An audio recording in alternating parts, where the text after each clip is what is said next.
Wait, I want to see the gal. Oh my God. Can the people see each other or only we can see them? I'm so happy to see people's environments. I see these familiar faces. Oh my gosh. Hi, everyone. There's Daisy, but not. There's George. Hey, Lori, you have a whole party over there. Names are going by so fast. Heather, oh my gosh. I see what dog? I see a husky. This Lori is having a party. I know. Wait, she went away. I see Noelle. Hi to Lisa. and Noelle. Oh my gosh. Oh my gosh. This is the funnest book party already I've ever been to. Wait there. Oh my gosh. Look at everybody. This is amazing. Hi. Watch from that. Turn it. Mark Braverman. Where's my dad? He went away. Dad, did you hide yourself? There he is. Hi, Oh, no. there's my dad. And things go by so fast. Okay. Next year in Bayfield. Okay. Oh, there was Becca disappeared. Linda, I saw a Grinch Julie, water Carrie. bottle. See, we're taking attendance. This is all right. Now we're down to the still photos, which is Elm also Tree's very name. fun. This Martha is Schuweiler. What? Oh my gosh. Okay, Martha. First, the rest of the event. Oh, thank you all for being here. Man, I was like, Another Kansas person. We did an event the other day that was recorded. The St. Louis event was our first because it was recorded and it's going to air later. And I was so nervous. And then this one, I was just like, no, we're just going to like hang out by the fire with friends. Really? Okay, this book.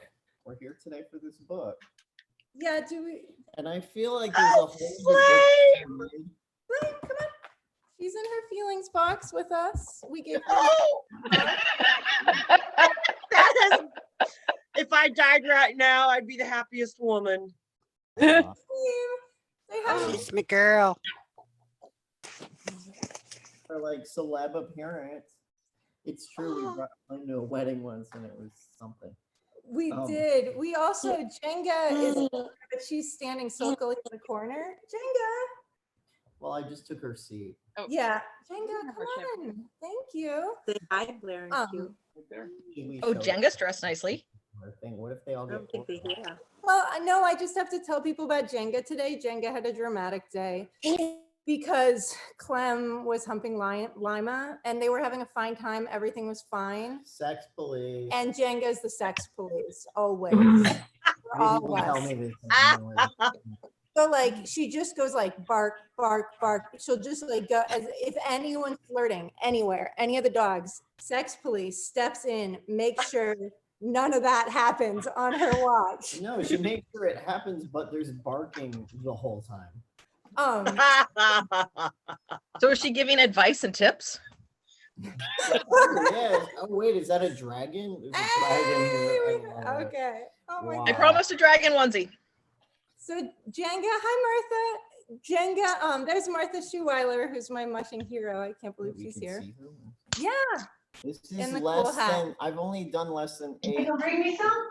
life that I've been Jenga, part lead of. dog and dog. I feel it's a success. That's her. She needs her little chin rest. Look at this. Hi, Jenga. Chin rest all day long. Okay, now she's gonna be shy. All right. Oh, this is so wonderful. Thank you all for coming. Gosh, you're fine.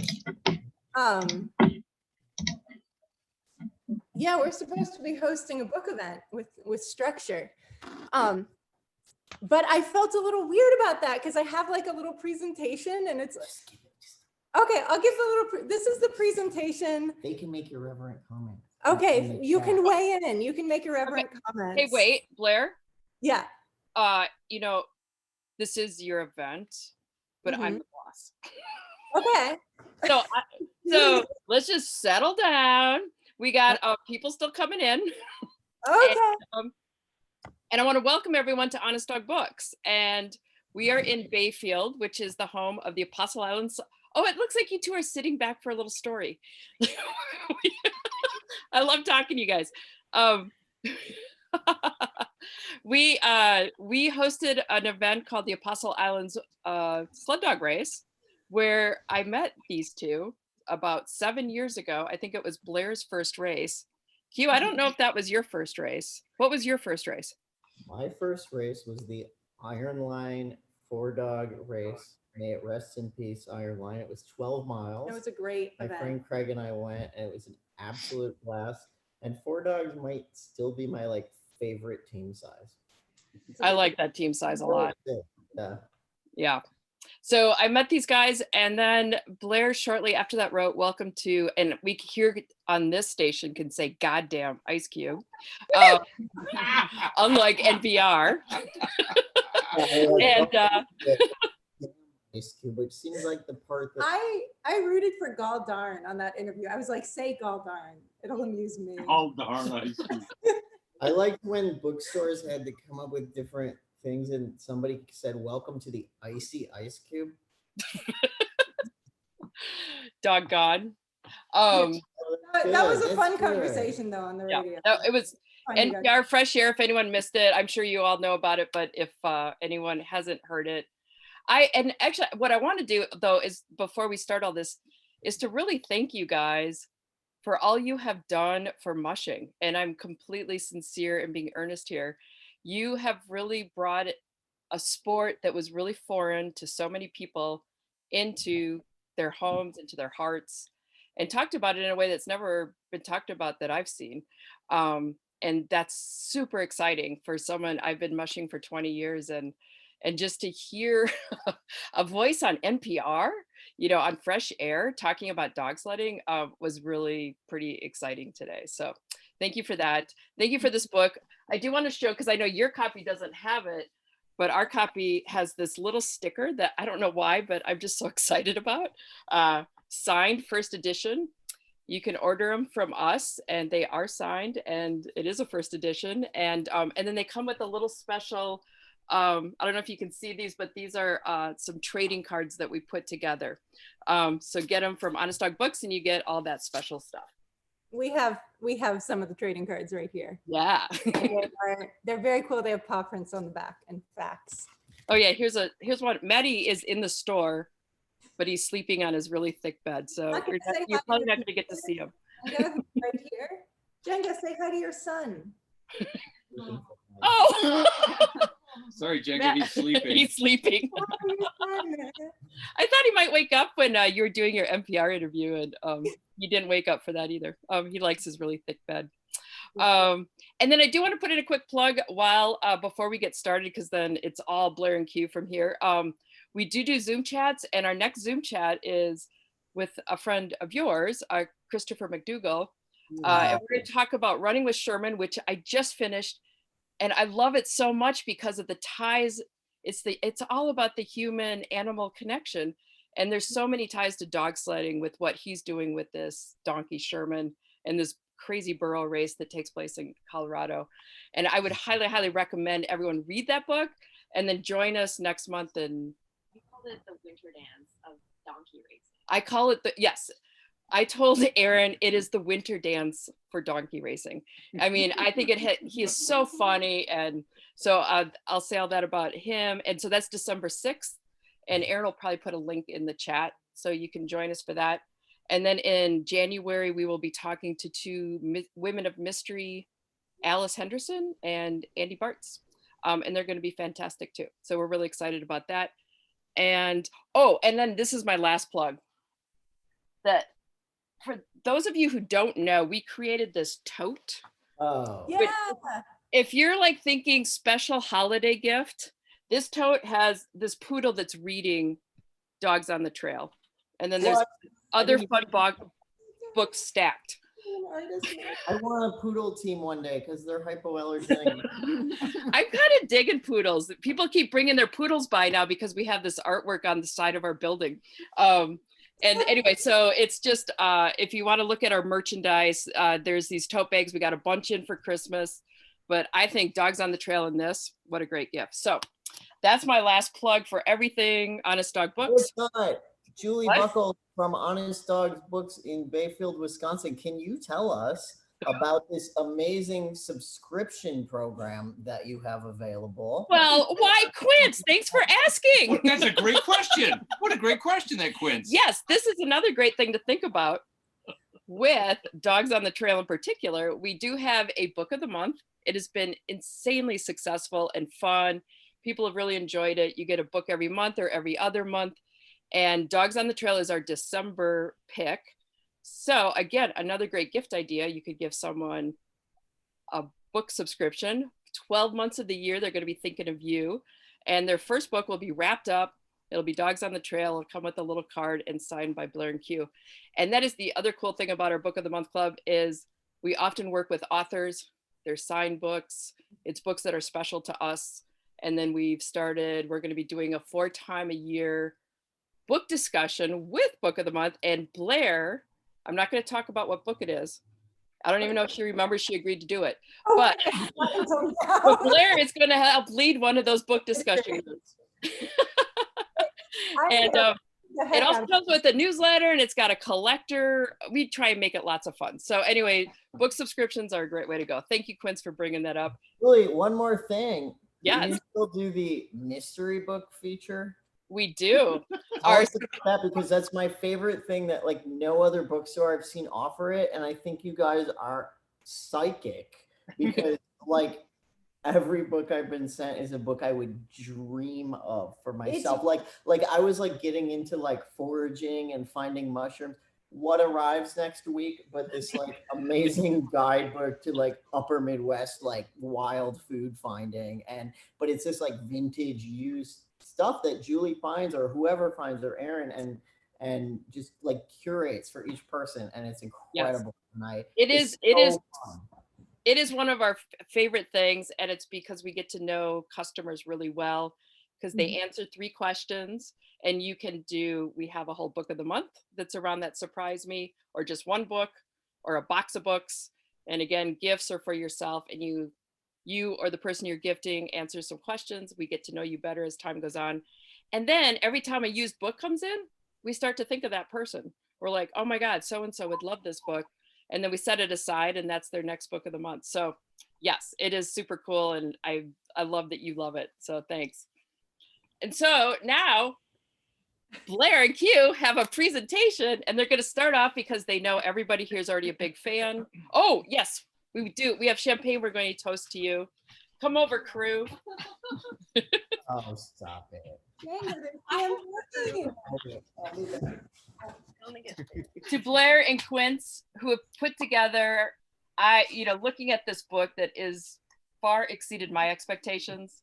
I know how much work went into it. It's incredible. It's fun. It's joyful. It's all that you guys are. And so for that, we salute you. Yay. Cheers. Cheers. You'll open some grape juice that has been burning a hole in our fridge for 3 weeks. Thank you, Julie. All right. So now I'll let you take over the show. All right. Well, I think most of the people here probably know, the basics of what mushing is. And so I won't, dogs pull you through the snow. It's sort of that good and that simple. But Blair, the biggest critique of your first book, Welcome to the Icy Ice Cube, on the website we show the Icy Ice Cube, yeah. It's a crappy bookstore that's taking over the earth and makes rocket, is the biggest critique is like, I bought this book to learn about mushrooms and it didn't teach me shit. It's supposed to be a how-to. I want my money back. That is accurate. It has like a chapter. Oh, Jenga is about to knock over the computer cord. No, I mean, that's Ice Cube, that book. The memoir. Yeah, right. But now we can say, you hated that book so much, buy this other one instead. And then the complaints will be like, I bought this book to learn about how Blair came of age as a teen in the Great North Woods, and I am so disappointed to only be learning about dog sledding. Flame. P.S. She has vocal fry. Stop. I like vocal fry. Thank you, whoever that was. Me too. Flame. Don't be like that to your sister. They are getting competitive about the feelings box. I just see Handler Sarah over here getting so excited that somebody likes vocal Handler fry. Sarah, speaking of vocal fry. Not speaking of vocal fry. Here we have someone else with us. I love. Hi, Sarah. These faces. If you didn't think Sarah was Hi, Sarah. about it, You're on. because Sarah's a host of a Seeing show all my about favorites. Oh my God. to listen to. She'll be back. She's been behind the Or camera here, we can sit aiming here, the Sarah. desk lamp at You can us move so that over, we're Sarah. illuminated. Yeah, come on over, Sarah. If you want to perform again today. Yeah. So the reason it was such a problem that Django was the sex police today was because Sarah was in here recording a podcast. So all the dogs were supposed to be quiet. And so if you're listening to one of Sarah's podcasts and you hear like a little shrill, insistent, it's Jenga, that's the problem. Did you know that nobody knows that? But here's a little secret factoid you all could know is that I think nobody knows. I think this is Trying accurate. to Tell me if find- I'm wrong. I think you're wrong about was born here Yes, in our closet. It was. just in this living room with a blanket over my head. So So could you pass the book? oh yeah. So I hate to say it, but I don't think I can screen share my presentation. It says guests can't screen Could you share. pass the small slide, though, Now I that- know that Aaron can handle any technical difficulty, but Inhuman. oh, this It is goes behind this. Oh my God! Did they make an American Girl for you? this book launch is chaos. Sarah, yeah, this American. I don't know if handler Chrissy is here. Our other. But your parents are here. Oh This is no, so my funny. parents have never heard this story. Okay, we're just gonna veer off This was totally and not tell planned. the story about this. Okay. Because if you want to hear stories from the book, you can read them in the book. So our other beloved third family member who travels with us, fourth family member between Peppy. Peppy, human. We also have handler Chrissy. And if you're looking through this book, so many of the gorgeous photos are by handler Chrissy Bodznik. She has lived with us for multiple seasons. She's not here right now, but she is always in our hearts. And she is an incredible photographer. And so many of these photos are hers from her time here with Braver Mountain. It just occurred to And- me that we have an audio handler and a visual handler. We do. So I was talking to handler Chrissy like 2 years ago or something. We started talking about American Girl dolls because we're millennial women and whether we had them or not growing up. What? She has to have her hands on the sled. And mom and dad, I'm sorry to tell you this. At one point you asked me if I wanted an American Girl doll because You wanted then I wanted an American Girl doll. And I had like another little doll that was that size, and my friends had American Girl dolls. And I wanted an American Girl doll so badly with my entire soul. I wanted one so badly that I panicked and I said, no, I don't want one. They're stupid. And I, for the rest of my childhood, insisted they were stupid because I wanted one so badly that I could not admit it. And so I told that story to handler Chrissy, just being like, kids are absurd, because obviously I was just being absurd. And then for the holidays, she got me this American Girl doll dog sledding set at age 31, which was like one of the kindest gifts anyone has ever given me. And it lives in our house now. And I think she got the kind of American Girl doll that I think she looks like me. I think that's the idea, is she looks like me. The dog has booties. It's so awesome. Sarah and I play with it a lot. Well, she's not wearing shoes. Lost That's, them on the yes, trail. she actually did lose them in Alaska when we were snowmobiling out of the lodge we were living in. Her boots got lost in the wilderness because she had to travel with us. Because we were carrying everything we had, not because we took her on a special American Girl doll dog sledding trip. But But if you I put will, mittens on her feet, she would be more accurate, right? I will say this is an accurate harness and booties. So if you have a child who wants to practice putting a harness on, we sometimes give it to people and say, like, figure out how the legs work before they practice on an actual dog. This 5 minutes brought to you by American Girl. American Girl. We make dolls. Um, No, she has shoes. is there? You were gonna. Oh, the share screen worked in that time. Oh, good. Oh, so they Aaron- didn't even see that whole thing. They just think we're talking randomly about dolls. I don't know. No, I think they can tuned see into us. the wrong thing. No, like but when I in- went to the cookie jar in the- museum and the. No, okay. Cookie jar. Okay. Is that where you found? Wait, what? I'm not gonna ask that question. All right, so I'm gonna bring up some photos. Wait, how does this work? What's going on? Why is this, I like that. This what's clip. going on? She could lay her up. Play. Play? Oh. All right, is this working? Never played with a doll. Julie, can you see could Yes, my co-host- Blair, it's working. Yes, we can see it. Thank you. I mean, you can. She I can love walk. I love that shot of Peppy so much with the hat. So this is Peppy with a hat. So when we were gonna do this book, gosh, now I don't even know where to begin. You guys know all this stuff, but the biggest misconception that people have, Not everybody does. not everybody, maybe there's like one new No, person. there's a lot of new people. Maybe there's- Don't make them feel bad for not knowing. They're probably. Blair, you will not bore us. And there Okay. are a lot of new people. Oh, wow, welcome new people. I do not mean to exclude you. This is not a cult. That's what every cult is. We're really glad you're here, and we love talking about mushing to everybody incessantly. That's how we ended up here.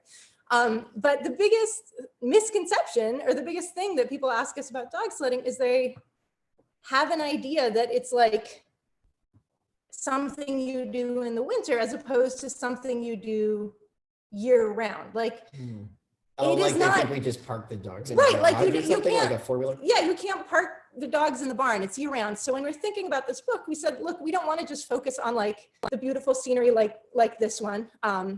This is a photo by Nathaniel Wilder, who took the cover photo for Dogs on the Trail. He's also incredible. And we wanted to just follow the team through a year in the life and show like, okay, parts of it look like the photos you've seen in, I don't know, National Geographic or something, where you're like going on a beautiful snowy trail. And then parts of it look like this. This is mud season. And that's how Jenga feels about it. Mud season is when all of the snow melts and all of the dead things that the dogs have been burying all winter long rise to the surface. And it's the grossest week in the entire year, and the dogs are thrilled and just run around all day trying to remove dead things, like long dead things from their mouths. Very good. It's really a special time. You know, onto the summer when we're going to lakes, we're doing whatever Peppy's doing right there. Harry's wearing his onesie. You know, this is our new part of our new dog yard where there's like a big run area, and Dora's demonstrating that. Onto fall training, which is where we've landed now, where the dogs are pulling us on bicycles and scooters and carts and, you know, pulling human runners, which is called canicross, which, have any of us done that? You did that. Oh, I did canicross, and here, let me give you some advice. If you're not, I know Chris McDougall gets pulled by donkeys. I don't know if he's on here. Yeah. But, and Susan Orling pushes them out of a plane. No, that's What? mules. That's another thing. But if you want to hitch yourself to like a real sled dog and do canicross where they pull you, and you think, oh, I'm not a very good runner, but it's cool, the dog will help me. It's really hard to keep up. Like it's really hard. It's a workout, but it's like even harder to slow down. Like because then you're like playing tug of war with the dog while having a cardiovascular event. So I feel like I survived canicross. So great. Yeah, it was so hard. Why are you wearing a headlamp? Oh, whoops. You know, and then back to winter. And this is where we hope to be. We've gotten a couple snowflakes so far, like in the past week, nothing like that, but this is where we hope to be soon. So we wanted to make a book that would really feel like Like, what if the dogs had a yearbook? Like Blair's had a memoir and stuff before, but I haven't written like that. And I was the editor of my high school yearbook. So Yeah. I was like, what would the dogs like talk to each other about? We should do it. Well, yeah.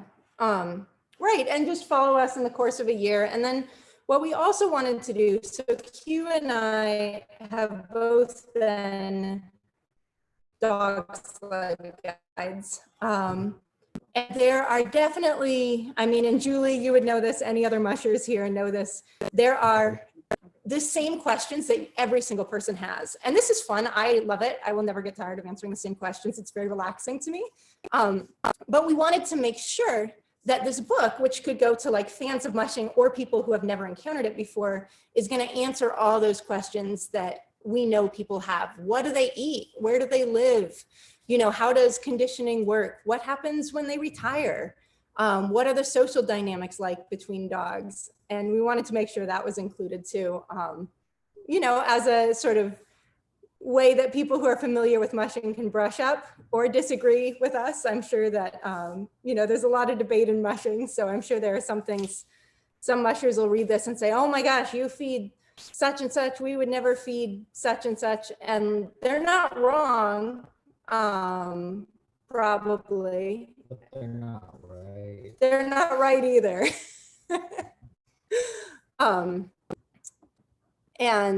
Right, this was, I am. So when you go, Yeah. when you take somebody mushing who hasn't been mushing, they always ask, or like when people hear about it, they're like, well, how do you get the dogs to go? Right. And it's a great question, except if you ever go to a dog kennel and have the privilege to go mushing or see a team go out, you will hear, it will be so loud, like overwhelmingly loud. Like if you're a hearing person, you will be like, this is like, these dogs are wild. They are not right. They're just like jumping up and down and barking. It can be, they scream. They Like, say different they things. scream. They just, It sounds like human voices. they are being, they sound like they're being tortured, and they are, because they know as soon as you pick up that harness, they know what's going to happen. Like if you've ever had like a Labrador or a Golden Retriever, whatever, it just wants to fetch a ball again and again and again, and like 50 times of throwing the ball isn't enough. That's how these dogs are. If you pick up a harness, it's like picking up a ball, or like picking up the leash for like if you're taking your dog for a walk. They get to know this. They're pretty smart. So, and they just watch us all day. They observe us. They make comments to each other.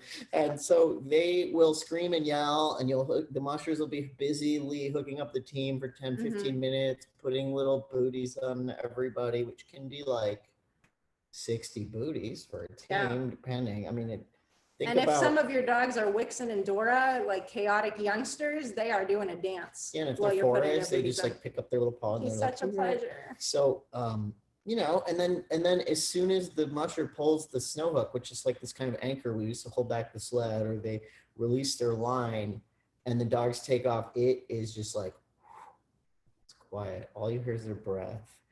And it's like sailing, sort of. They're like skipping over the snow or skipping over the water. The first time I saw mushing, I remember watching Blair come back with a neighbor here and seeing their headlamps, and they weren't like bouncy like headlamps when someone walks. And I never realized how bouncy headlamps beams were when someone walks, but it was like I don't know, like a car almost, or something, but something even smoother. You know, you just sort of skip over the snow, and you're going through the forest, and it's quiet, and you know, when the snow is on the trees, and you're going through this tunnel of evergreens, and you come out, and we see so much wildlife. I mean, I happen to be a hunter, and I'm not a very good one, but I will see lots of a grouse when I'm out with the dogs or deer or whatever. So, you know, I should, it's really a cool way to just get out and experience the wilderness. And it's like very quiet and calming. And the dogs like just know what they're about as soon as they go. And so then the question becomes not, how do you get the dogs to go? It's like, then they come along and they're like, wait, how do you get them to stop? And that's a very good question. We still don't really know.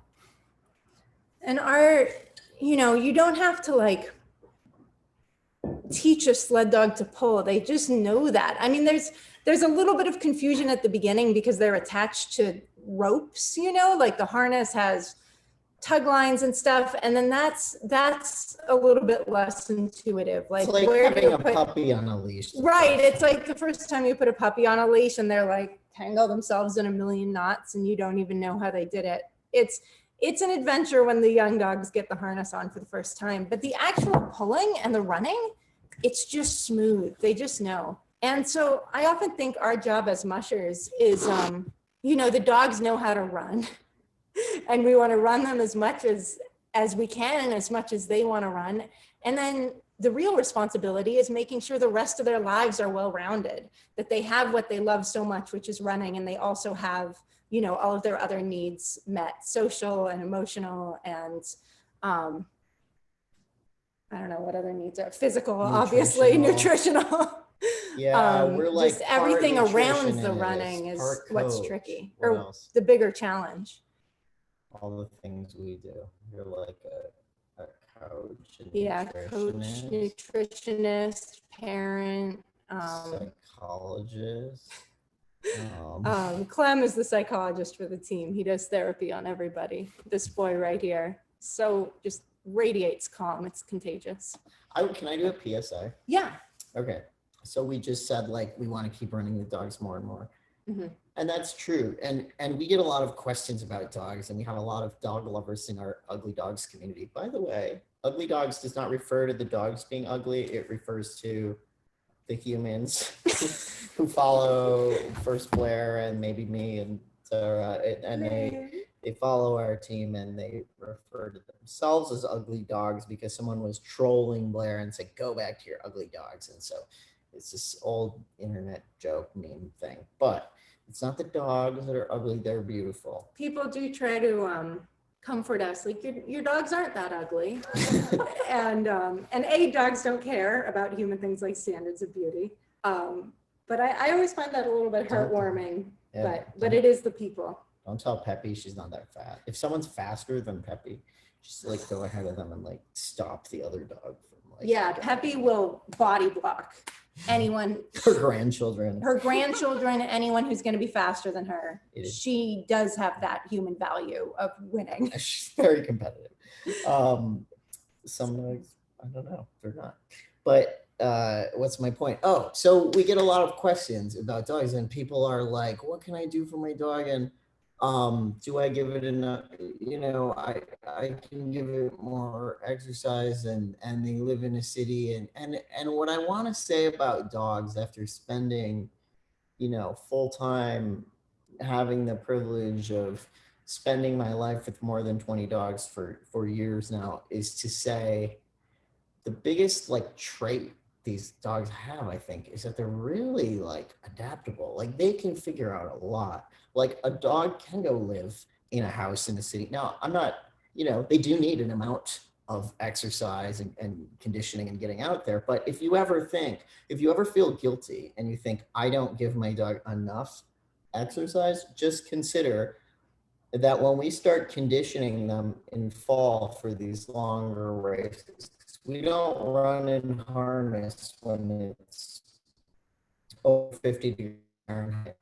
But once it cools down and we're getting them conditioned, we start out going 3 miles. And by the end of a few months later, they'll be able to run 80, 90 miles in a single run. And then they'll rest a few hours and still want more. So there's never going to be enough probably for your dog. They'll always be down for more and more, but that's okay. Just know that if you love your dog and you're giving them their basic needs, don't think, oh, I'd be a better person if I walked my dog 12 miles today rather than 8. And I'm a bad, I feel like there's I feel like a lot of you, I just want you to know that your dogs are lucky to have you.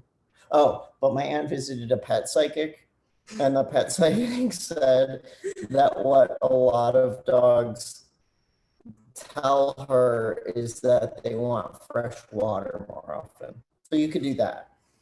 I think that all the time. Every time I change the dog's water and give them new water, I'm like, the psychic said. How could you be wrong?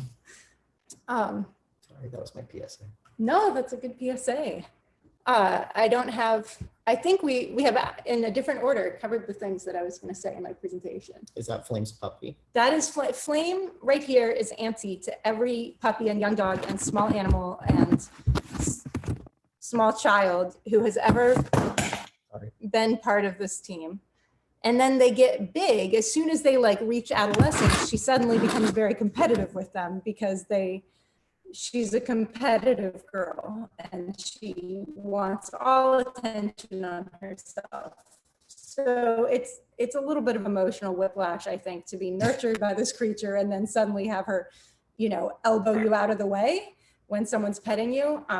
We don't indulge it. We make her go have a little timeout and give the attention to whoever's turn it is. Fun fact, Flame even raised a brood of chickens. She did raise a brood of chickens. The little chicks. And Yeah. at first, she has a little bit of bird dog in her heritage. Let me tell you, she wanted to eat those baby chicks. She was like, but then we had them, she listens very well at times, they're used to. And we had the chickens walking around on her and she started taking care of them and counting them and they grew up with her. So she can do it. Like I said, they still have their instincts, but they can be adaptable. There we go. Hi, Flame. So I think Oh, what I'm happened? sorry, I bit Flame, but I didn't mean to do it in a mean way. Oh, Sorry, Flame. Flame. I think we can open things up to questions. I don't know if Julie or Aaron, you want to moderate, or you've seen any, or you have any questions for us? Actually, I thought we could start with, continue the NPR fresh air debate on that first rule of mushing. Oh, no. And I have to say, I'm on the fence a little bit on the never let go, because that's what I also have hammered into so many of my students from Northland who I've worked with. But I did have a person who dislocated a shoulder. And so I've kind of backed off a little bit, like don't let go unless it's going to really hurt. So, but I would love to hear you too, because Q did not get to speak on fresh air, to hear Q's perspective on the don't let go, big debate in mushing. That's right. And it's funny because I've had a lot of people today write congratulating me on my fresh air interview, but I didn't say anything, only Blair did. So I don't know. So for context, usually the first rule people learn in mushing is never let go. If you tip over the sled, which happens quite a lot, or your feet slip off, you're going to hold on to the sled, even if, you're dragging on your belly, there's snow piling up in your face. You're just going to hold on until you get a chance, until the dogs slow down enough for you to flip the sled up and climb back on, because the dogs will keep running often, not always. If you let go of the sled, those dogs are just going to keep going. Forget it. They'll be gone. And it's like the most demoralizing thing on earth to watch the team just keep going without you, and you're stuck wherever and you'll never catch up to them. I mean, it'll take a lot of time. They'll have to want to stop before you catch up to them. So the first rule that traditionally has been taught to students of mushing is don't let go. I'm going to try to make us big again, but well, maybe I can't because Flame's on us. Who's drawing on us? Oh, someone's drawing. People are legalistic about it. They're like, never let go. Like it's just like this tenet of mushing. And the host has stopped your sharing. Oh, that's because they want to see us. Did we? I don't know. So just to let you update, did we take out of the event? We turned off the screen sharing, and just to let the participants know, we cannot respond to. A lot of you are very politely raising your hand, but we're not going to do verbal questions. I think we'll stick to chat questions. So if you have a question for Blair and Q, put it in the chat. Okay. So the point is Q has a problem with this rule because he's a very literal person. I'm a person with autism, to be honest, and I take things really literally. So when somebody's like, don't let go no matter what, like I would probably not let go and would be like, this is a rule. And I would keep going like straight into traffic. And, Or off a cliff. yeah. He would go off a cliff. So I really need that little like, but you know, like if it's life and limb, the dogs will probably be okay. Like, you know, or hopefully there's somebody in front of you. If it's a race, like other mushers will help. We always help each other, no matter what, no matter how much it's a race. Like we all know that out there, ultimately, like it's about like keeping these dogs safe out on the trail and keeping each other safe. So there's not a moment, you know, I mean, I see Martha here. I remember a race when she gave a headlamp to a competitor who didn't have one, and ultimately that cost her some time. So another musher, Maria, just texted me and said she's the one who somehow drew on the screen, if you guys saw that. So that was another musher. Because none of us understand technology. I'm the biggest Luddite in Minnesota. We love you, Maria. I doubt it. No, I there's bigger Luddites in Minnesota, I guarantee it. But yeah, so yeah, so now we have, I think, struck a kind of marital compromise. And although you made it sound in fresh air, like I was just like, you're like, let me represent my husband's viewpoint, because I say never let go and he says let go. But that's not true either. Like I think like pretty much don't let go. Yeah, like hang on. I think the rule is hang on unless you're gonna get hurt. And don't make yourself get hurt. That's not worth it. And just know that if you let go, things are going to get slightly annoying for a while. And it's going to take a while to find your team. So But wait, we should really ask is Sarah. What do you think? Don't let go rule? What did it? Oh, hi, baby. Yeah, I mean, I think don't let go unless you just have to let go and there's no other option. I feel like you're the type who maybe like would hang on. Yeah, I would. I've seen Sarah hang on and actually it saved our butts when you hung on for a long time at one point. So I was once 8 months pregnant and I hung on around a corner being dragged because it is ugly. I did not want to be letting go of the dogs because there's all kinds of bad things that can happen, one, to the dogs, but two, as you pointed out on Fresh Air, you could be walking for miles by yourself in the dark and the cold. So I have always hung on like hell. And actually with Pyro is the first time I ever lost a team. And it was because I stopped to like adjust my gloves. And he thought that was like, oh, I thought. Then you learn to put your arm through the sled like a hook. Like, so, I know all that, Q. Well, it was a weak moment. So which is the break? Yeah, I messed up on that one. Okay, so I'm going to ask a question from Kate Cooper. Okay. She writes, I accidentally, apparently, have one sled dog, and he is so loud, barking or not, going fast enough on walks, etc. A team or a kennel full must be deafening. Talk about the noise. Good question. We have earphone things. I mean, ear muffs. We have big ear muffs. And if you go to like Nature's Kennel or a sled dog kennel that offers tours, or they have earmuffs at least available for all employees, because it is quite a bit of noise exposure until you're running. And then, like I said, just like silent. It's not constant noise, but they are noisy when they're waiting for their food. Like if someone's gotten their food and the other dogs are still waiting, and they're noisy when they're getting ready for a run. And that noise is loud. Yeah, and here's a good one. Since the season is coming up in a couple days, do you guys take any precautions for deer gun season? Yeah. We usually will try not to go out because we don't want to disturb hunters.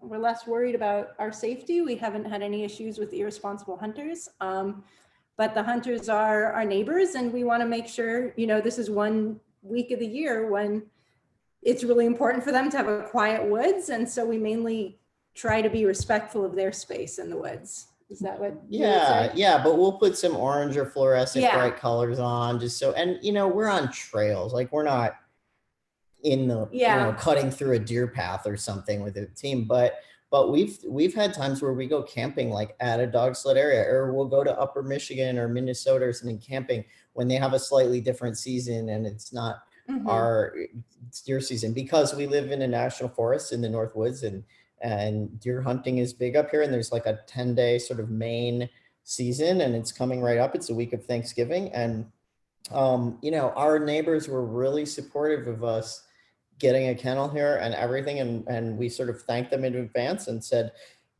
hey, you want to meet the dogs, you want to tour the kennel, you want to come for a ride, cool, let us know. Like, we've done birthday parties and stuff, so everybody in our town, like literally every kid has had the opportunity to go out mushing. And it's something we want people to, like, if you get to live in a town with mushers, you should get to grow up and at least like have a vague idea of what that is, even if you don't do it, like, it's okay. You at least meet the dogs and sort of know what it's like. And these are people out using the trails, snowmobiling and ATVing when they grow up. So we're all going to share these trails. And we're so lucky. Like, we have really good other users on our trails, and the local trail club like put on the map like how to pass a sled dog team, like just keep going. People, because people want to like stop and take our photo, and we're like, yeah, but we're like training dogs. I know there's other mushers and people in other areas who have encountered conflicts about trail use, where there's snowmobilers and ATVers and skiers and mushers who will be in disputes about who uses which trail and at what times. And we have been really lucky. We have only felt like the trails are very shared in our area, and so we do try to like make sure we're extending that same courtesy when other people are doing their thing, even if it's not our thing. But you know what?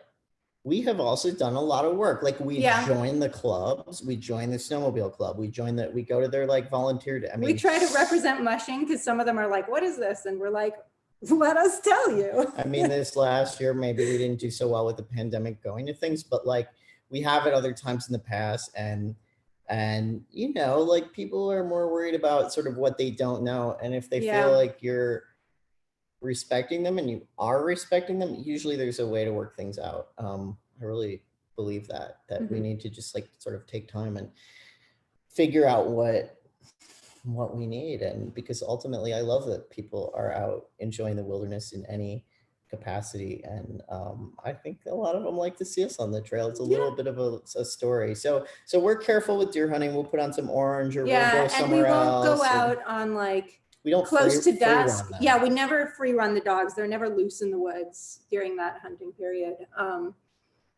And also just in general, we tend not to go out on the trails on Friday night or on Saturday, especially Saturday night, because that's when people are snowmobiling between bars. Drunk.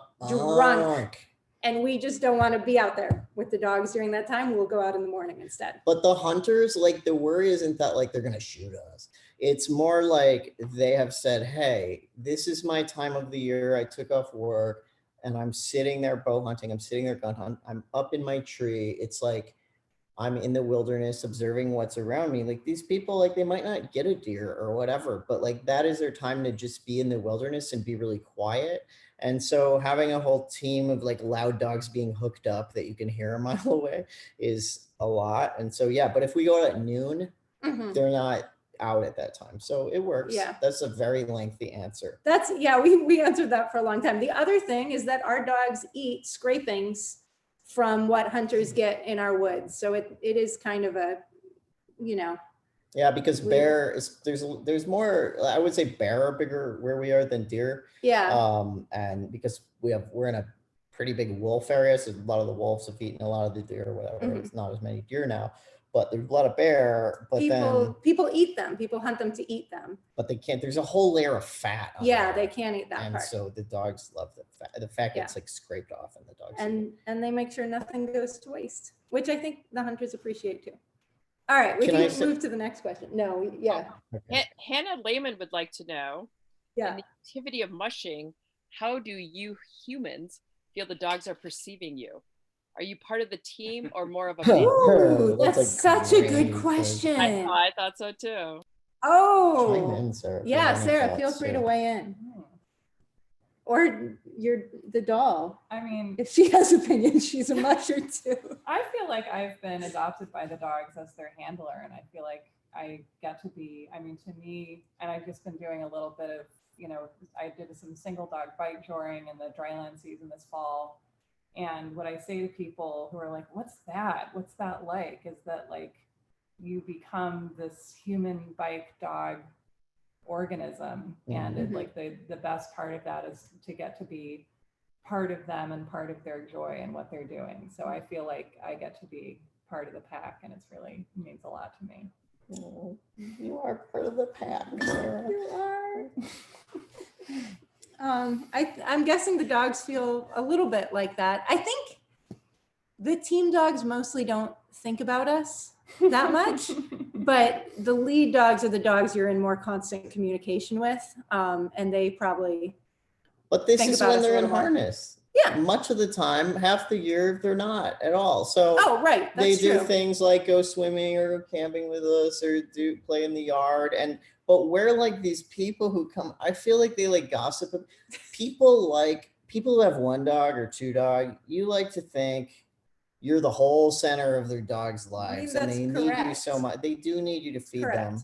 But like they have other things going on.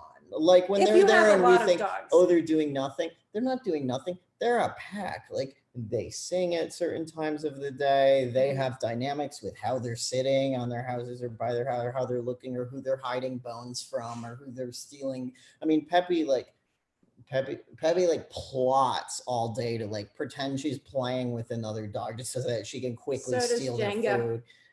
who's in the box right now. They like totally have a life, and we're sort of incidental to it. Hi, Jenga, much you're of in the time. box. Say And they hi. observe us. So they're such good observers of people, of things. They know when someone's weird.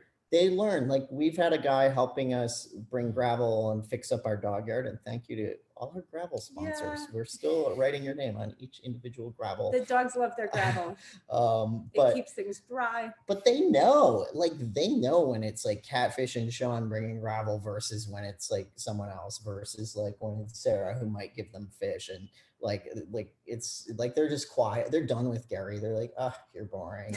Like I don't know. I think they think we're like their strange friends who they love very much, but don't quite get everything the way they do. She gets excited when UPS comes and could care less about FedEx. Yes. How does she know the difference? Goes into the UPS truck. It's a little much She has tried to stow away with them because the guy gives her a cookie every time. every time. So what races are you planning to do this year? Ooh, well, we've done 4. We've done 4 dryland races. We are really, really hoping to get up to the Canadian Challenge this year, which is a race we've gotten to do once. And then last year, the border was closed, and also we had COVID in January. And the year before, we were in Alaska with me doing I did around. The year before that was Blair. Right, so it was 4 years ago that we were there, but we loved that event so much. And then we're signed up for some other events around here. Bear Grease. Yeah, we're gonna do one a few days before the Canadian Challenge, but we won't be doing it competitively. It will just be to kind of get out there, because it is so fun to go to these. Like, think of like you guys who might run a marathon, or you folks and or a half marathon or something, and you're maybe out there, or a 5K is maybe even a better analogy for this one. Like you're out there to like complete a race and be in community sometimes. And then some of you are out there really to compete. And then sometimes it changes. Like sometimes you're there. And so that one we're just gonna kind of do. And then, but hopefully like, you know, to really try to do a Canadian Challenge as well as we can. Yeah. Yeah. And I don't know, there's a couple other ones we'd like to make it to, but we're going to play it by ear a little bit and see how the team's doing, you know, just play it by ear a little bit more. But we're really excited. This is going to be our first season in a while that we've really embraced mushing, racing in the Midwest and Canada, which is a community we love so much. And we've been kind of apart from that when we've been up in Alaska for the last couple of years, pre-pandemic years. So I'm really excited about that. There's so many races that we like started doing when we first started racing, and we love them so much. And now we get to like be part of that community again. They're so amazing. It's not They're like so cool, you guys. It's yeah, and I mean, we're signed up for the Bear Grease Marathon. We don't know. I mean, the dogs. This is all dependent on if it feels like we're in a good place to do that. Either Blair or I will run it. We don't know who. We will probably decide that week. I'm just as we're both probably slightly happier if Blair's on the runners, as are probably you all. I don't think so. But we're hoping to get Sarah in her first sled race this winter. Not to give a total It's spoiler. like a little one with this little sled. Yeah, a few dogs down there, 4 dogs. We may see some of Handler Chrissy. We're hoping to see Handler Chrissy return this year with so our whole AV team will be here. It's going to be a little bit like old school Braver Mountain. Yeah. I think the Jack Pine 30 looks a lot of fun. Never again. Oh, wow. We had some adventures with that race. I mean, it's great. It's like a great community. What is the analogy? Chrissy got caught in like the worst ice storm in that race. If you've been around mushing a while, you've seen these photos, but where people's eyebrows are like ice shut or eyelashes are like ice completely. Just all of the dogs became like Flame was there and she just became a cube of ice, which is not the Jack Pines 30's fault, but we always joke about it because it was quite like it seemed like it was going to be a little race, and then it's not. It was somehow so dramatic. It's not one of the most charming trails. Like it goes under some high tension power lines, and then you turn along a highway, and then you're along a train track where often a really loud train goes by and you have to wait for it. I'm going to put a contrary opinion out here. I think it's kind of fun to mush by a highway because you're not close enough that it's dangerous. Oh no, you're like, but like, yeah, you're not close to it. But like, I also like mushing through towns and neighborhoods, like this sort of mushing a sled through urban areas in any way, because like every car is just like rubbernecking out the window. They are like pulled over with their phones out, and it's very funny, and you get to wave and feel like you're in a parade. So I think that's very fun. Every time there's like a big snowstorm in New York, I wish I could like beam myself to Prospect Park with the team and just like mush around the loop, but then the snow is usually so bad that you can't get in there. Plus I have to drive like 20 hours or whatever, but like one day maybe. But we do go, there's a couple races like the UP 200 race that starts in Marquette, Michigan, Upper Peninsula. It starts right downtown. So it's really you can fun. go check out one of these races. You can just like grab your hotel or Airbnb or whatever and stay and go to little events downtown, and you can go to dinner and meet them out, and then you can like watch everybody go off during the race, but like stay warm, and you're like can go into a restaurant or bar, and it's just super fun. There's thousands of people just lining the streets, and the dogs love it. They pick up the energy, and then there's like trailgating, like people have little barbecues along the trail. Someone mentioned Klondike Dog Derby near Minneapolis. Go to that. That race, I think we have a scheduling conflict, but that is an incredible race that is near an urban area, easy to travel to. And a lot of their goal is to just make it like a very neat, accessible race that you can go to if you haven't been to a dog sled race before. Like you can, there's food and there's events and there's like warming tents, and it's like right down a city street. It's so cool. And if you want to check out a dog sled race, that's a really, really cool one to check out. Klondike. If you're in Canada and you can get up to, why am I blanking? Near LaGrange. Yes, Canadian Challenge is great, but for like a sort of slightly downtown, like Percy DeWolf out of Dawson, right? Dawson City. Yeah, it's so cool. There's just like, it's just a neat little community, and it's just very adorable. Canada, I mean, I don't know if it's just Yukon or what, but they seem to have this whole thing where like these small towns will really like get money to like make museums and restore old buildings and do cool stuff. So stuff will be like really well taken care of, even if there's not a lot of people there, and people are employed doing that, and it is very neat to see. So where else? There's we have a local race called Doty, DOTY.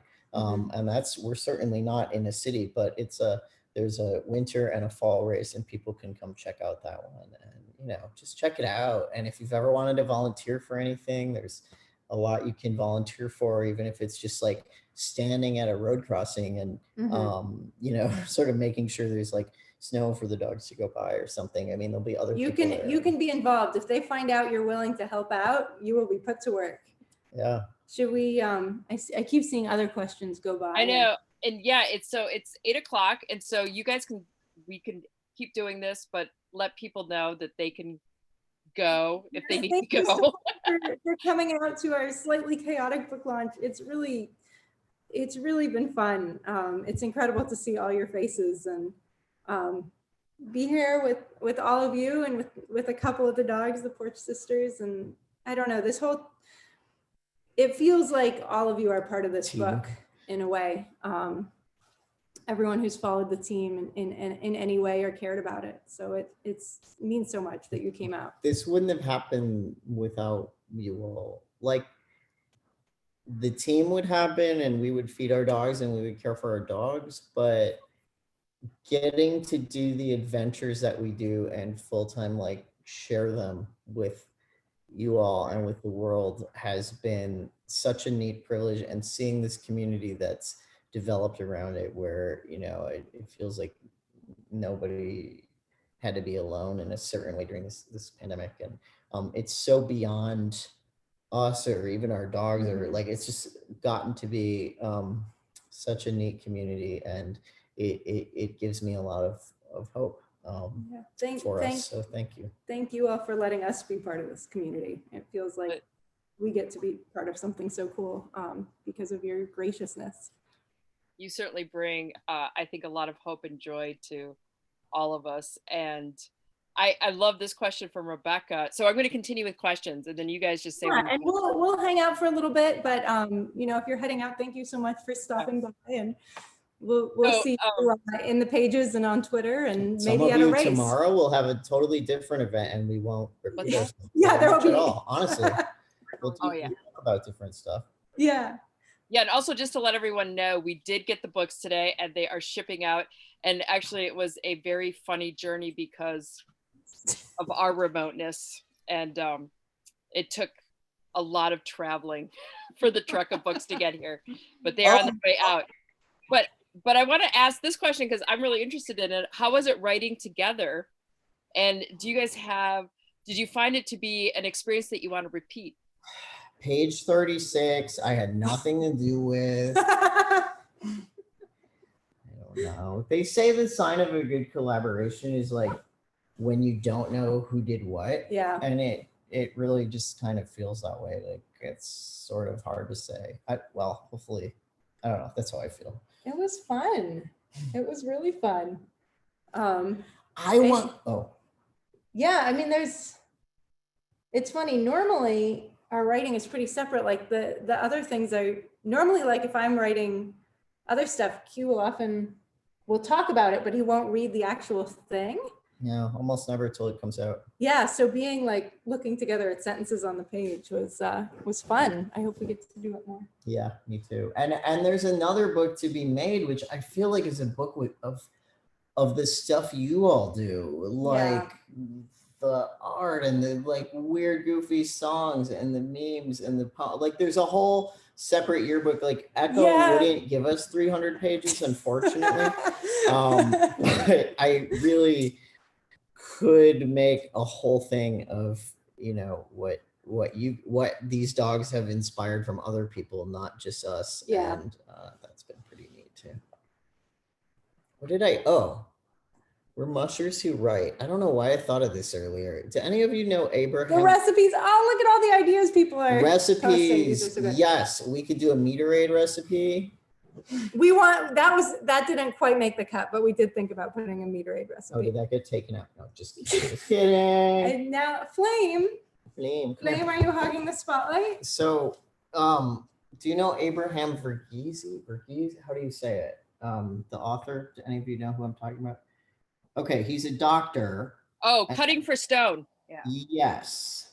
And the tennis partner and the HIV one, I forget the name of, My Own Country or something. Anyhow, he's an author and he's a doctor, and I've had the privilege of seeing him in both contexts. So when I see him like at a medical thing, he's been like, but really, I'm an author.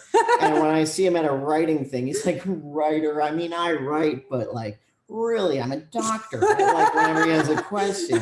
And I feel like, and then like writers, when we do events, like people will be like, you're so funny. Like to me, like you could be a comedian. And I'm like, no, I couldn't. But the bar is very low when everybody's sitting in a chair quietly, not drinking.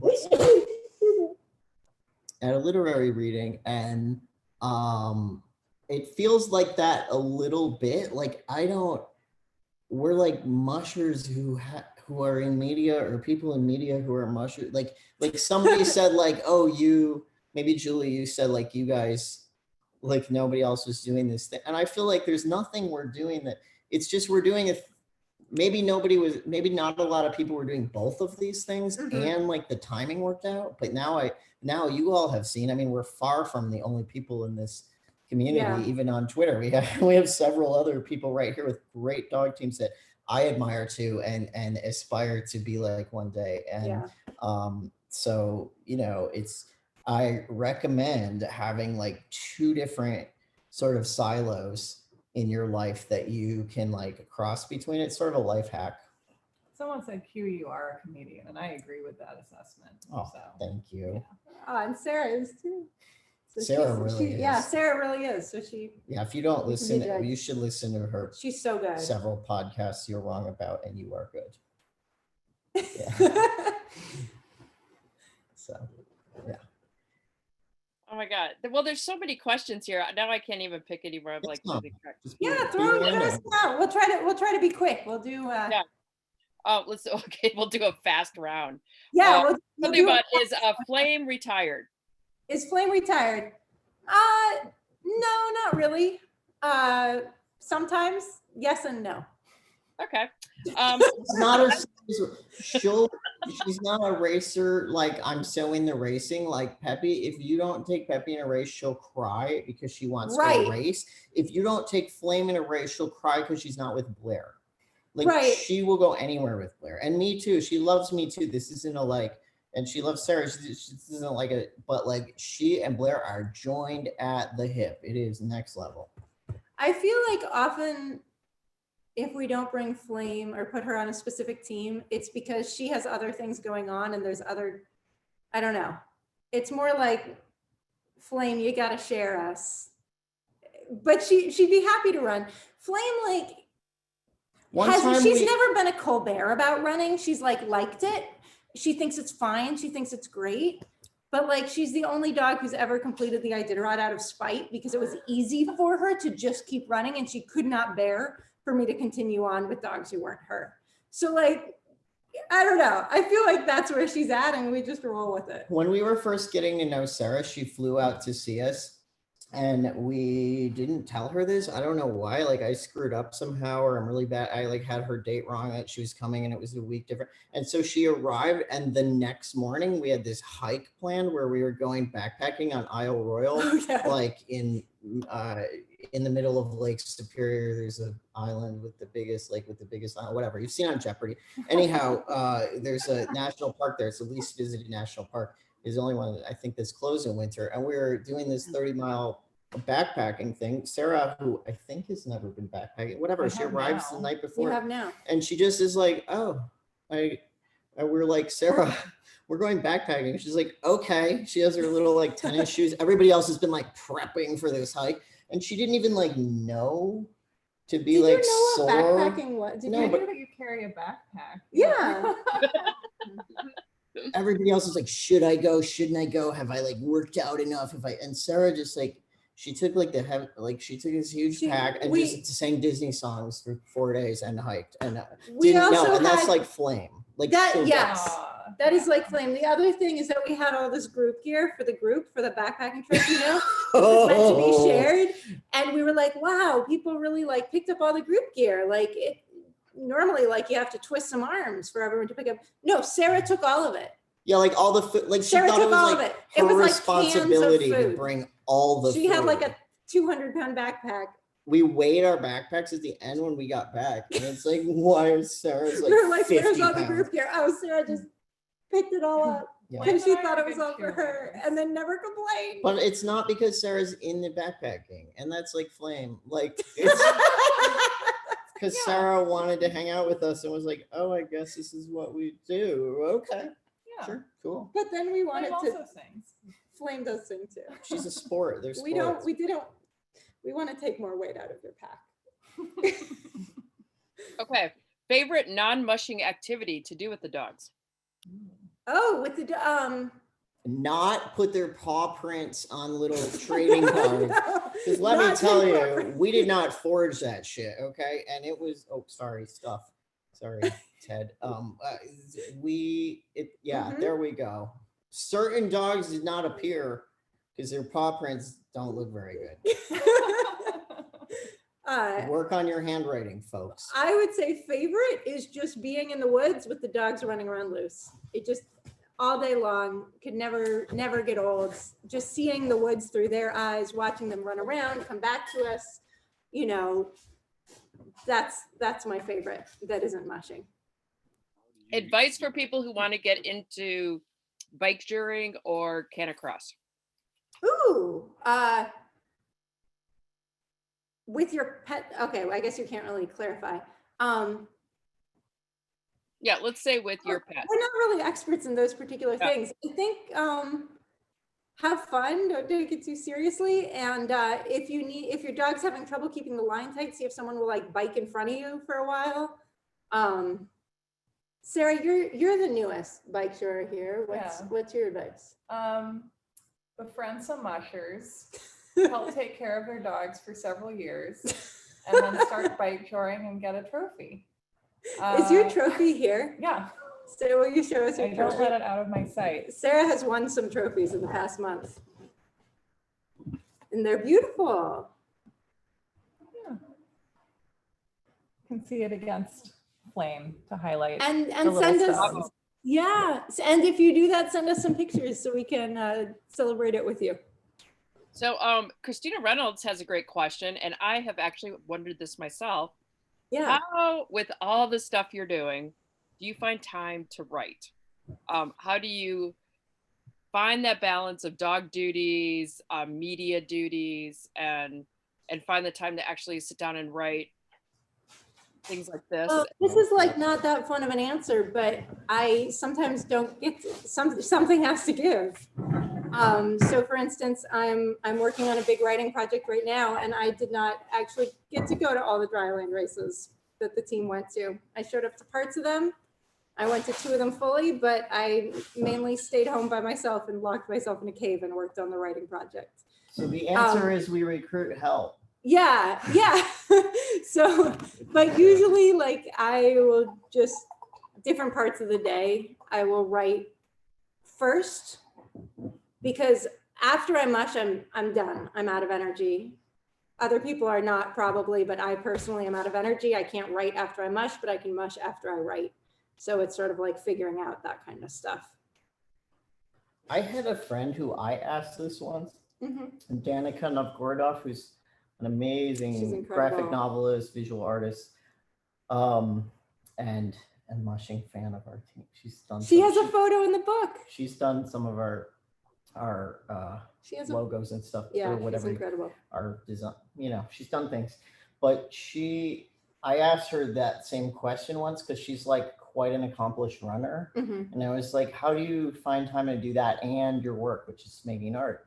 And she just was like, kind of like, what do you mean? Like, how do you find time to work out? Like, it's not like that. It's like, you have to work out to be able to have the energy and time to do the other things. Like, they sort of work together. And I know I'm not saying everybody needs to like condition a team of 24 dogs to do long distance runs, but like, I don't know, there is a way that when I'm out with them and we get in a rhythm and I'm getting up, and doing it, like, it also gives back a lot of energy and a lot of groundedness. So it's not like this, like, oh, I spent 3 hours and 3 hours is gone. It's like, I don't know, I'm more productive in other ways.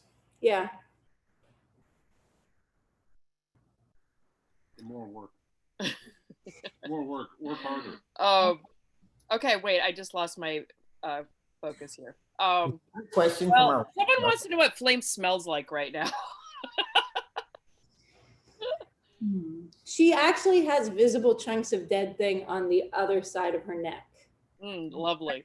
They've been there for 2 weeks and they don't smell very much anymore. So she doesn't smell like this right now, but she often smells like rancid fat. And one time when I was far away from Flame and really sad, I left some butter out and it got rancid. And I was like, oh, it's like Flame is here. So you can get that experience there. Yeah. That's great. Sarah, I love that you're there. Someone had a question about how to support you guys. And I know I think you have a Patron. Am I saying that right? Patron? Yeah. Oh, and Patreon. You can send us Patreon, that's it. But even better, because the dogs don't eat Patron, is to check out our Patreon Yeah, page. we do. Thank you for asking. We do have a Patreon page. Braver Mountain Mushing. I think it's linked from your Twitter. Okay. But we post stories and updates there, so you can get a little like behind the scenes information and send out surprises sometimes, and it really helps us do what we do with the dogs. So thank you. Yeah, we do all kinds of things. Occasionally we'll have a little wish list or something, and then if you've ever wanted your name on like a piece of gravel, a bucket, or a shipping we container. do sometimes have that. People have sponsored us with objects, and if you go around, our buckets have people's names on them. And our meat lugs and our ramps and everything. So when the battery dies, Valerie had her name on a Tyvek suit. Oh, we have a thank label you. maker. Valerie, do you know also I think I gave the suit with your name on it to Monica Zappa after, and she used it the whole Iditarod and was so grateful.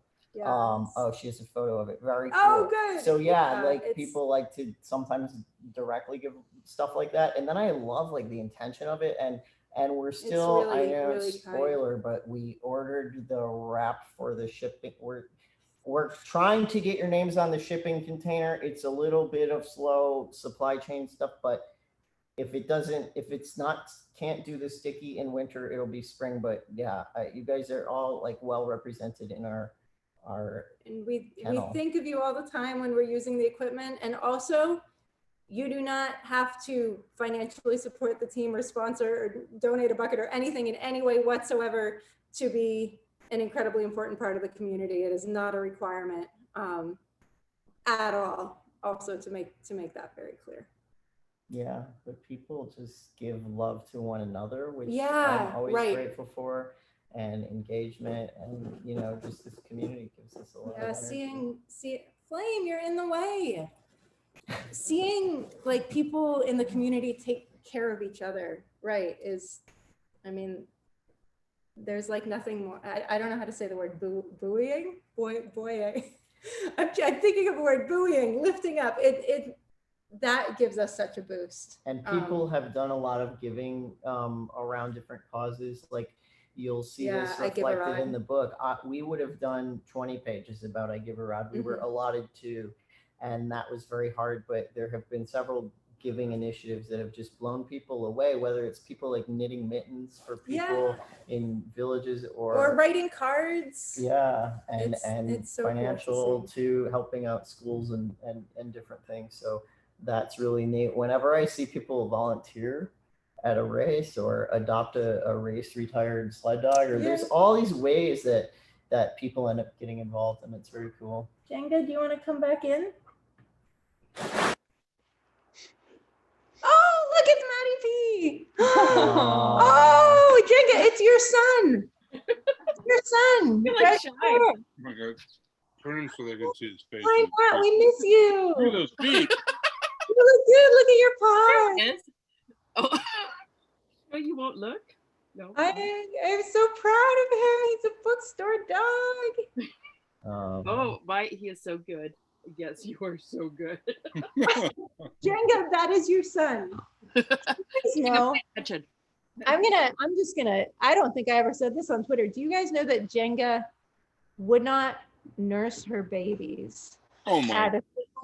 And I had to milk her into a bowl and give the bowl to the babies. And I promised her, and I've now broken that promise, that she nor I would ever speak of that again. He doesn't But, have mothering instincts. so don't tell her I told you. I won't speak of it again. But we had that moment, and we had that moment. What is the Lori group laughing about right now? What? When we went from Patreon to Patron, it all went. We're friends for 41 years who all gathered for this auspicious occasion. We couldn't be happier for you. Oh, cheers. And Bob, I don't know if that was you with your blue drink, but cheers to all of you. Thank you. You guys, they came out to see a race and got stranded for days and had to shovel off an airfield to hopefully be evacuated. So see, you too can go see a dog sled race. Yeah, you too could be trapped for days. It's as soon as you get out there in the wilderness with dogs, things can go sideways fast, and that is where you get good stories from. Best experience of my life. Oh, don't you want to make a scout sometimes, like for adults? Yeah, or kids. We were daydreaming about this the other day. We were like, what if we could design merit badges, scouts with merit badges, so adults could like do all sorts of fun things in a structured way and like get with a group of their friends and be like, today we're gonna learn some new thing, and then you do shoveling it off an airfield, right? And then you get a badge, and it's like, but like without the like homophobia.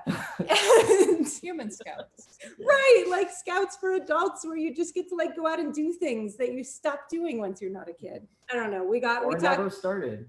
Right. I don't know. We went down that path for a while. It was a maybe someday. It's on the maybe someday list. I also want to say hi to Martha Schoweiler. Martha, Yes. it's so exciting. It's so fun to see you. And I just wanted to say hello because I can see you moving around there. So. And I saw T-Boone might be here too. Oh, there's my mom also, and possibly Glory's here. Martha's Hi, Anna Kay. 2-year-old grandson Ted has probably mushed more miles than any of us by now. Yes, absolutely. In the red checkered flannel. Mom, do you have Glory over there? Could we see her? She has been here, but there's cooking chicken, and she is now over at the oven, smelling the oven. But I'll try to bring her back to the screen. She's been part of this the whole time. That's understandable. You know, we can't compete with chicken. Talk about you mushing more miles. Okay, we're all done. Question, because I could talk about meteorology, but there might be a question. Okay, one of the biggest things that surprised me in the last couple of years is having meteorologists involved with our team and seeing the difference between like the meteorology you see on TV and like a real like scientist, like, you know, private meteorologist is like the difference between having a real hairstylist and going to Supercuts. And that's all. And, you know, Supercuts is perfectly okay if you need an $8 haircut. But when you're deciding where to train your team and you need to know what the conditions are and you're making decisions day to day, it's a game changer. And you can find more out about that on my Twitter. Jenga doesn't want to come back. Who else, Kathy? We love our science. We love our librarians, bookstore people, journal day. Who else do we have? There's so many like nurses, subgenres of ugly dogs. Mm-hmm. Oh, people. There's Glory. People who like Star Wars Trek. Podcasters. Dune fans. Oh, what's that? What's Chris doing? Is that a Star Wars Where's Trek? the donkey? That's a Trek. That's the Trek. Thank you. Ah, nice. I'm learning. I started to watch Dune, but my TV. We don't have great service here. No, good. we don't. Dune, good, bad. Let's see a show of hands. Should I watch Dune? Yes or no? The new Dune. Oh. Yes. Yes. Oh. We don't know. Yes. No, he has to see the old Dune first. Oh, Waddle, we got a sideways. I like the ambivalence. Dune, new Dune. No Dune. I like. New Dune. Oh, this looks Doo-doo. horrifying. No Dune, just read the book. Okay. Okay. All right. Have the book. Yeah. Yeah, Honest Dog Books for your Dune. We got the graphic novel. Maybe skip the Graphic fourth book though. novels are regular. Don't get us going. Oh, hey, Mark. Julie, when you and Charlie and Aaron and Matt Power, the dog, select books for people in the Surprise Me feature of your store, which is like, again, I've never seen another store do that, and I love it, and it's like incredible. And I'm not trying to put pressure on you to keep being perfect with your selections for me, but like, what have you ever gotten in like an argument over what to send? Oh my God. No, it's more and more an issue of me asking him, how many hours are we going to put into the decision for this one person's used book that we're going to send out? Oh my God. There is. How long are we going to debate this? I mean, we're going to put 8 hours into this $4 we're going to make here, or what? We have long, soulful conversations about the books to send to people when it's the Surprise Me, because we feel this incredible pressure to. You want to make people happy. We want to make people happy. We are people pleasers, and we also like these are people who are entrusting us to like pick out a certain kind of book, and so It's a lot of responsibility. it's a lot of responsibility. So Aaron will have ideas, and Claire will have ideas, and I have ideas, and we merge, and then we debate, and sometimes it's really easy, and we spend, Sometimes I sneak and be like, "Oh, that's a great book, Julie. Here's Oh, another one." yeah, and then Aaron tries to undercut me sometimes. And I have nothing to do with it. But the value is way beyond the $4. It's the energy we're putting in the universe, and what do you do? What I love is that you guys take risks. Like it seriously gives me a kind of courage, because you're not just sending people like, okay, we all know, you'd love Dune. or oh, someone's into sci-fi or whatever, and here's a classic vintage edition of Dune, they're gonna love it. But you guys like come up with some weird ass stuff, and I don't know, have you ever been like afraid you'll offend someone? Yeah. No. Yeah. Oh, these guys are saying yes. Maybe I'm a little safer than Maybe those two. not offend, but definitely like disappoint. Maybe disappoint, or maybe stretch a little bit too far. much. Yeah. It's easy to push envelopes, and when people ask for weird sci-fi, we have a lot of really used weird sci-fi that. So yeah, This is what I love about having a bookstore that combines used and new, because the new is like what people know and they're looking for, but the used books, it's quirky, cute, and you gave us boxes of books. There's a lot of quirk in there, and it's like, so because that's the surprise to us, is like people drop off books and then we go through them and we just and then we try and figure out who in the world wants to read them, and it's fun. I always think of it as we're finding the right reader for every book, and so that's what we get to do with the Surprise Me. Q, I want to make a plug for the history of our store. The guy that started this store was just a wonderful guy who had a brain that was like Google before there was Google. You could just ask this guy anything and he would know something, or he would find the book for you. And after a while, he would get to know you. And I'd walk into the coffee shop in Ashland and they'd be like, "Oh, yeah, there's a bag of books here for you." And I'd be like, I didn't order these books. And I'd call him up. He said, "Oh yeah, I just, I knew you'd be interested in these, Yeah. So we're carrying on a tradition. Long tradition here. I had no idea. Someone's asking Ashland. Yeah, they're in Bayfield, Wisconsin. But it's so weird to see Charlie like in a hoodie, because I only know him as a hooker. You only know me as a hooker in the poop chute at the race. Yeah, you guys should explain what that means. Yeah, though, so- because I left out. It's like you leave out the most obvious thing on earth, but like one of our favorite races on earth is the Apostle Islands race. Yes, in it was my first Bayfield. race ever.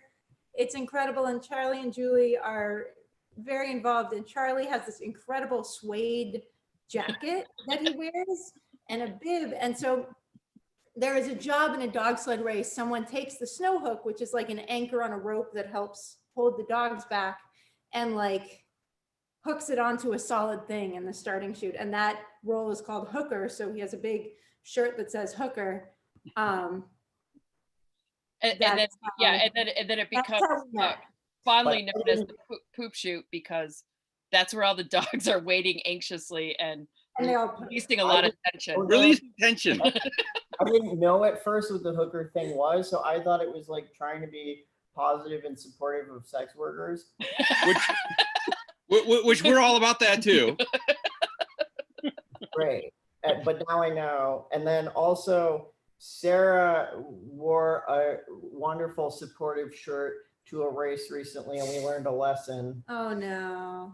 I wore a. You have to be careful Yeah. when you're wearing a race bib if it covers part of your shirt. Yes, that's the moral, and I learned the hard way. So my friend in Philly sent me a shirt that says "Cat Claws, Cat Lovers Against White Supremacy," and so I put on my racing bib and had a great race and got lots of photos taken, and then realized that based on where the bib hit, the shirt said "White Supremacy." Like the bottom half of what you're wearing. It was like horrifying, but Sarah, unfortunate. She made a little, it was great. It was fine. We figured it out. The photos have all been destroyed. And then the Yeah, next we day have I burned dressed every as a photo. jackal. The internet thing's gonna go away soon enough. It's just a flash in the pan. Yeah. Do you guys think we'll have an internet in 2025 that's like this, that functions? Yes or no? Run by Putin? Yes. Oh, okay. Joe's All right. trying.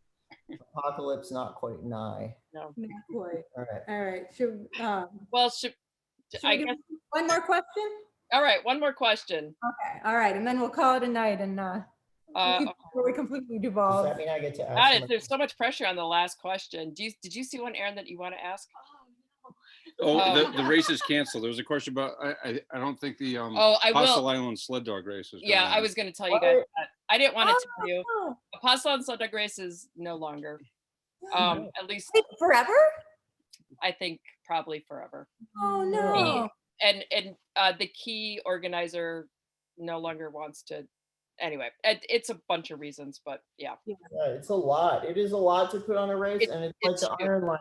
I just want to be grateful for the memories we've had in that. Like, you can't Yeah, expect a community to do this all the time, year after year. But they did an incredible job. you know, we have the Klondike, which is a new race, and It brought us and Julie together. I know. And there is another fun race that has started up nearby called the Northern Pines, and it takes place at a golf course, and it's In a lot Iron of River. in Iron River, which is nearby, and we participated the last couple of years, and it's a lot of fun. It's a little different kind of race, but yeah, they seem wonderful. Those folks, I'd like to get oh there. my God. Very cool. Someone said, Oh. I think it said, what's the year wrong about mushing? Was that what that comment said? What did it say? I saw the front.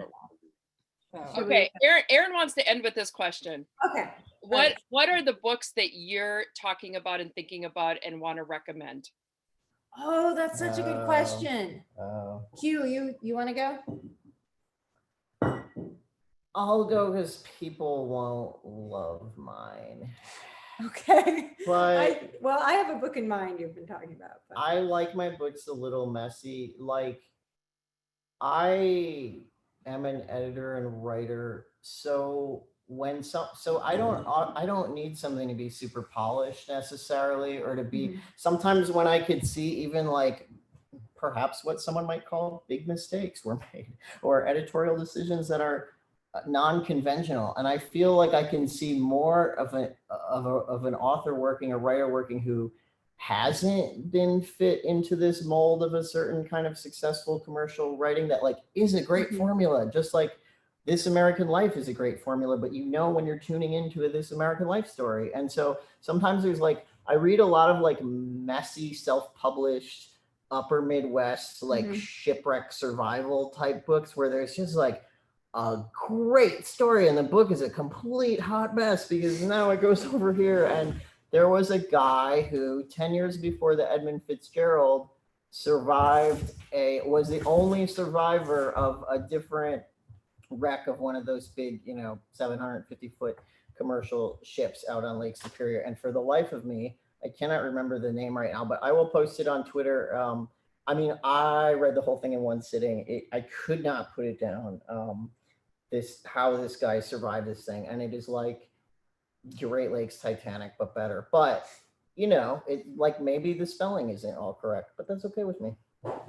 Well, that's awesome because we have a very hardcore group of people who come in wanting regional books, and they don't really care a lot about the level of the prose, but they want the story and about this region. So we'd love to know the name of that, and we will recommend it. This book isn't a film, just blows me away. I'm gonna find it. I don't know how it hasn't been, but there is in the upper Midwest, like around the Great Lakes, in the UP and over in Bayfield and Minnesota, there's such a good local book and author culture, and it is strong. There are people who make a living or half make a living, and they're not selling books for anyone outside a 100-mile area, but there's just enough to support it, and it's really cool. Yeah. How about you, Sarah? I feel like the pandemic destroyed my attention span, and I'm trying to retrain my brain to read again. So I just reread Truth and Beauty by Anne Patchett. Oh, it's so good. I was thinking of that. Such a good book. Which is so good, and which is also about just kind of writing as a way of life and friendship, and sort of writing and love between writers is what sustains you. And also on that backpacking trip to Isle Royale, my only book that I brought was Working by Studs Terkel, which I didn't finish because it's very long, but which is monologues from people about their work, and which I think is amazing. And my plan is to finish it this winter. And now Blair is back. Oh I'm back. Wait, first I gotta tell you, I went through a huge Studs Terkel phase. Of course. I love Studs Terkel, and we got to see him when he was alive do a broadcast in Chicago, and it was at some little theater. And I mean, my God, hit all of his books. There is so much history, and Working is one of my favorites. I think that is so fantastic. So anyway, I'm excited to bring that up. What's her name? Barbara Ehrenreich. If Barbara Ehrenreich sort of got out of the book, but I realized that that's a different book, Nickel and Dimed, and that. Yeah. But we were asking each other the other day, if you wrote Nickel and Dimed and you had to take 10 jobs or however many jobs for a year, just to try and get by and live off nothing, no wealth that you have accumulated, and not say that you have, I don't know, 5 graduate degrees or whatever you have, what jobs would you do? And then I realized how gendered Barbara Ehrenreich is. I could be a foundry assistant or something, but people might look at me if I tried to be a maid, and not that there aren't exceptions, but I just think we could use maybe more books like that from different perspectives. And then Sarah brought up Studs Terkel, and it's oh yeah, right, that's what this is. Yeah. How about you, Blair? I thought I could find it. I couldn't find the book I read most recently that I got so excited about, which was Kevin Wilson's Nothing to See Here. That's awesome. Did I text you, or did I just think about texting you? No, you did not text me, but that was one of my favorite books out of the pandemic. Really? Yes, so joyful. So good. Yeah. I did find another Kevin Wilson book. I'm a huge fan of Kevin Wilson. Oh. It's his Perfect Little World, which I also love. But Nothing to See Here is so good. He is a fiction writer who, it's not quite surreal. He has this incredible sense of absurdity and uses it to get at emotional truths. So Nothing to See Here is a novel about a woman who goes to take care of her friend's. Can we see Flame's hat right now that she's wearing? Speaking of absurd. She goes to take care of these children as a nanny, and the children, no one can take care of them because they spontaneously light themselves on fire when they get upset and burn down everything around them.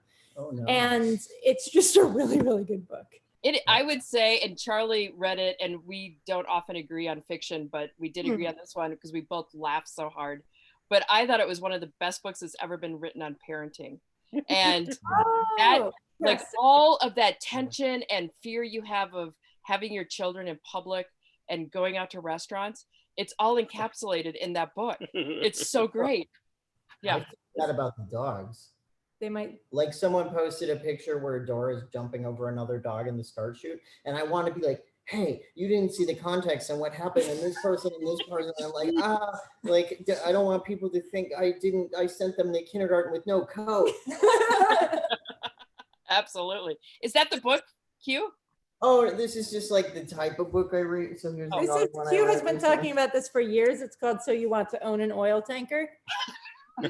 About a guy who buys an oil tanker. He will like, this is one of those, like, put a quarter in Q, ask him about this book, and he'll go for hours. It's incredible.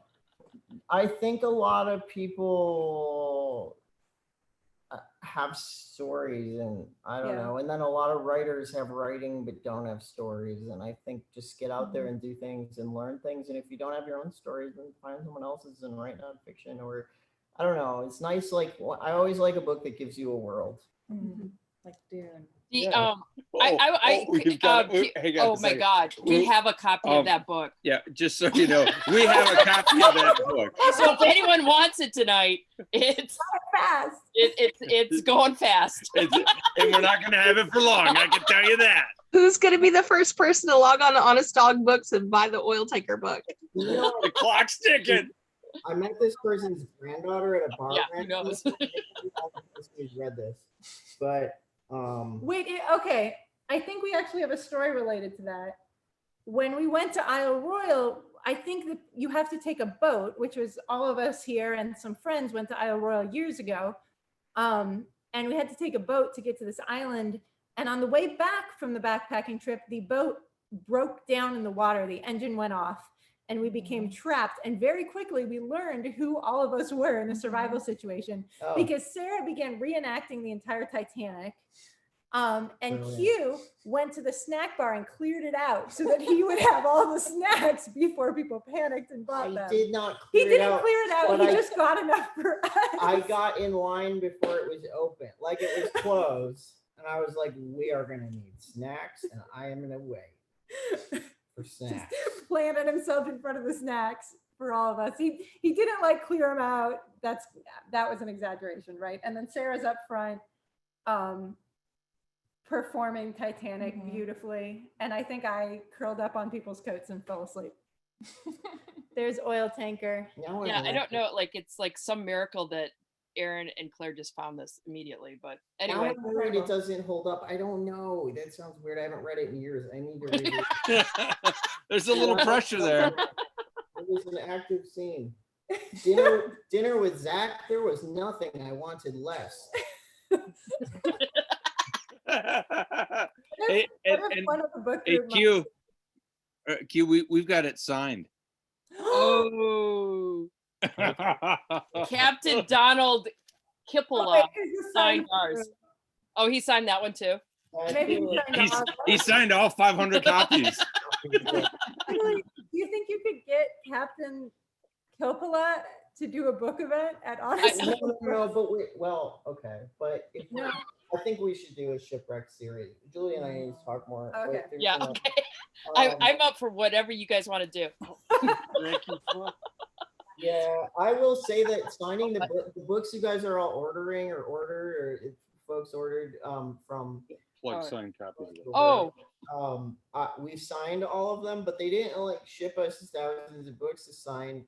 They sent pages, and then they put the pages in the book, and they were just 8.5 by 11 pages, and that was the coolest thing. I did not expect that. It surprised me. We got boxes of just pages. I think that's called tipped in. I signed all of them. Q signed many of them. Some of them. You know, and my hat's off to the design, whoever designed this. Yeah, I love the details of the like pages. There's like the little trails with the. Oh, I drew that. You drew that? Yeah. Oh, that's so cool. And then the page where you signed is also has the dogs at the bottom. Yeah, I drew that too. Oh, that's so cool, Blair. But it was the designer's idea because that little like dog, she was like, Blair, will you do some more drawings? And she wanted to put them in. So it was her inspiration. I love that. That's so awesome. But, okay, here, well, the map. Wait, let me make sure this is true before I say it. Also, I just want to say a quick to everybody. I know we got a lot of orders in for Welcome to the Damn Ice Cube today because I think of Fresh Air, obviously, but just so people know that they get a signed Blair card with what's this dog's head? What's this dog? That's Spike. With Spike's head. And so just so you know, you get that when you order Welcome to the Damn Ice Cube. Okay, I'll tell a little secret to the people who remain here, which is that this hand-drawn map at the beginning contains something that is a plot point in my next book. Because I was already working on the next book when I made this map, and I snuck it in. I won't find out for a year. An Easter egg for us. Oh, there's a little Easter egg. I'm kind of telling you because I think it's subtle and no one would notice unless I told them. It's satisfying to me. And this is the recipe book? Yeah, the Meterade recipe book. And also, I mean, you and I haven't gotten a chance to talk about it yet, Blair, but whoever else is listening we of course will be making whatever that book is part of our Book of the Month subscription. So I don't know. I haven't listened to Fresh Air yet. Watch out for Blair. She'll write a book every month. I haven't listened to Fresh Air yet, so I don't know if they announced the next book on Fresh Air, if that got edited. So no, they. Okay, well, I did say it, and it got edited out. I have a novel coming out next fall, which is my first novel, and I'm very excited about it. And I'm in the final stages of editing it right now, which is why I couldn't go to every Dryland race. So I really hope you guys will come with me and give that kind of storytelling a chance for me, because it's been really fun. It is a page turner and transcendent. It says Quince Mountain, co-author of Dogs on the Trail. That's awesome. I don't know. So in a year we can hang out again. That sounds perfect.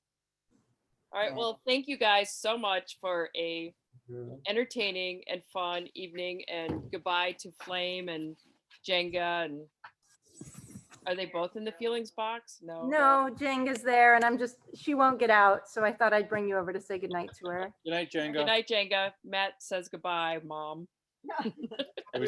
Matt says it was great to get in touch again. Our like super long Midwestern book event goodbye. This is my. I know. See you Thank later. you guys so much. This was really good. So Blair, if you click those three dots, you can save the chat and see everything that everybody said. And I think you should I want to do that. the chat. What So three in the chat, there's little three dots. And if you click that, it says save chat and it'll save it to your computer. Oh, all right. Wow, thanks for that tip. Okay. We will And everybody else can do that too. But And then she can like incorporate it into her next book. Exactly. There you go. Right? Yeah. thank you guys for hanging out with us. This has really been, I think, the best book launch ever. In this household. In history. Definitely the funnest book launch. Well, it's my only one. So as my aunt said when she asked me, "Are you my favorite aunt?" I said, "You're my favorite and also my least favorite because you're my only aunt." If that wasn't the right answer, this is a very nice book launch, and I will treasure the memory. Thank you. Well, we're looking forward to an in-person event someday, and but until then, this will do. And you guys were fabulous, and thank you so much. And Sarah, it was really nice to have you and the doll join us as well. The sandwich. Yeah, it was so good to. Well, and I want Sarah to come up and do a podcast here at some point. So, because I think we have decent acoustics, so I think it would work. Yeah. Yes. Anytime, Julie. All right. Good. Wrong about buying a bookstore. It's true. I want to hear that episode. Sarah tolerates the fact that we say you're wrong about X like 80 times a day around her. I see. Do you secretly like it? That's good because we said it. I break my own rule. Like I never tell a writer, this is my rule. Well, there's two rules. One is never say like you were the best one at that reading. That's weird. Just say you enjoyed it. And never say what's the other one? Oh, you should write about this. So you could say, I would love to hear you talk about this, but every day I break that rule with Sarah, and I'm like, you can do it. You're wrong about buying a bookstore. Like at least 50 times. It's amazing that she tolerates us. Yeah. After what we put her through, you're wrong about jokes constantly. Yeah. All right. Good night, you all. Good It's night. so wonderful to see all your faces. I hope we get to do this in person soon and hug everyone who likes hugs. And you can meet the dogs. And I don't know. It's so wonderful. Have a good night, you all. Good night. Tell Boo we said hi. We will. We will. Oh, you can come tomorrow, even if you already got the book from Honest Dogs. It's okay. Yeah, you can. We'll be there. Feminist book at A Room of One's Own. Yeah, so- it's an incredible bookstore also. So. Bye, guys. I don't know how to, oh, there's how I leave.